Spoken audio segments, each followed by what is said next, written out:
নেত্রকোনায় প্রধান নদ নদীগুলোর পানি কিছুটা কমতে শুরু করেছে, তবে কংস ও উদ্বাখালী নদীর পানি এখনো বিপদসীমার অনেক উপর দিয়ে প্রবাহিত হচ্ছে। টানা 2 দিন আকাশ পরিষ্কার থাকার পর শনিবার ভোর থেকে ফের বৃষ্টি শুরু হওয়ায় বন্যা পরিস্থিতির অবনতি নিয়ে নতুন করে উৎকণ্ঠা দেখা দিয়েছে।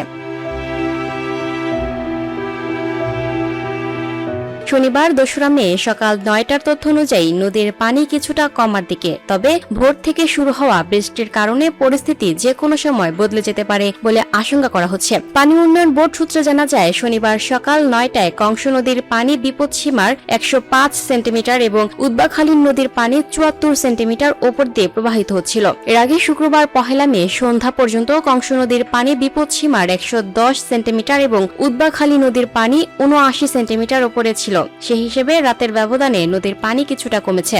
এর আগে গত বুধবার 29 এপ্রিল জেলায় 7 মিলিমিটার বৃষ্টিপাত রেকর্ড করা হয়। ওই দিন বিকেলে কংস নদীর পানি বিপদসীমার 87 সেন্টিমিটার ওপর দিয়ে প্রবাহিত হচ্ছিল। এছাড়া মগরা, বৌলাই ও ধনু নদীর পানিও দ্রুত গতিতে বাড়ছিল। দুর্গাপুরের সোমেশ্বরী নদীর পানি বিপদসীমার নিচে থাকলেও পাহাড়ি ঢলে শুকনো মৌসুমে তৈরি করা একটি অস্থায়ী কাঠের ব্রিজে ভেসে যায়। পাহাড়ি ঢল ও অতিবৃষ্টির কারণে সৃষ্ট জলাবদ্ধতায় জেলার নিম্নাঞ্চল ও হাওড়া পাড়ের মানুষ চরম বিপাকে পড়েছেন। হাওড়ার বিস্তীর্ণ ফসলি জমি এরই মধ্যে পানিতে ডুবে গেছে। প্রতি বছর বাঁধের জন্য মাটি ভরাটের কারণে সব জলাধার ভরাট হয়ে গেছে, ফলে পানি নামার কোনো জায়গা নেই। এ কারণে বন্যা আসার আগেই প্রায় 2 সপ্তাহ ধরে জলাবদ্ধতার কবলে পড়েছেন কৃষকরা। কৃষি সম্প্রসারণ অধিদপ্তরের উপপরিচালক কৃষিবিদ মোহাম্মদ আমিনুল ইসলাম জানান, গত বুধবার পর্যন্ত পাওয়া তথ্য অনুযায়ী অতিবৃষ্টিতে সৃষ্ট জলাবদ্ধতা ও পাহাড়ি ঢলে 2215 হেক্টর ফসলি জমি তলিয়ে গেছে। নতুন করে তথ্য সংগ্রহ করা হচ্ছে, ফলে ক্ষতির পরিমাণ আরো বাড়তে পারে।